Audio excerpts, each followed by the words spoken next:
Music fills the air in this New Orleans neighborhood.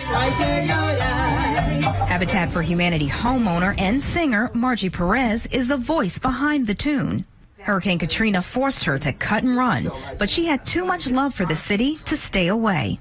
Actually, I was still evacuated, and I read an article about it. And I was like, as soon as I get back, I'm going to apply, because I was living uptown and I lost everything. Perez lives in the Musicians Village in the city's lower 9th Ward. It took me 10 years to move here, but I finally did. And, this was an opportunity for me to not only rebuild my home, but rebuild my life. After Hurricane Katrina, many New Orleanians were looking for a pathway home. Some found that pathway with Habitat for Humanity. Now, after buying a Habitat home, some people tell me it was like they're living the American dream, a ray of sunlight after a dark storm. Well, I got a raptor T-Rex. Oh, and I got that T-Rex. You got a piece of the American dream. Adrienne Pogue says owning this home allows her to provide for her son now and in the future.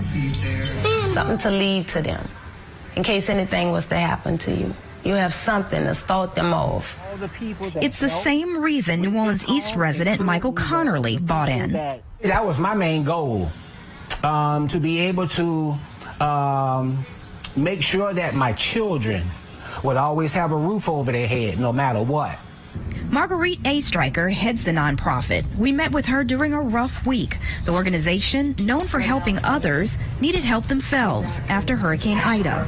The scene takes many employees back to Hurricane Katrina. After that storm, Habitat ramped up building. Hundreds of thousands of people were displaced. And, if you didn't live through it, it is hard to get your head around the magnitude of an entire city being flooded because like 80% of the homes here were damaged or destroyed. And if we weren't able to get our culture bearers back, if we weren't able to get the people who grew up here and lived here their whole lives back, this city would never recover. That picture. Perez is a bit of a celebrity magnet. She's met Branford Marsalis and Harry Connick Jr., who helped shape the idea of the Musicians Village. Former President Barack Obama, which led to her opening for him during the DNC convention, and former President Jimmy Carter, who's made Habitat his pet project since leaving the White House, even getting in on the builds himself, a stark difference from the homes actor Brad Pitt constructed after Katrina. Director of Construction for Habitat, Brad Holland, takes us through one of the homes volunteers are helping to build in the Lower 9.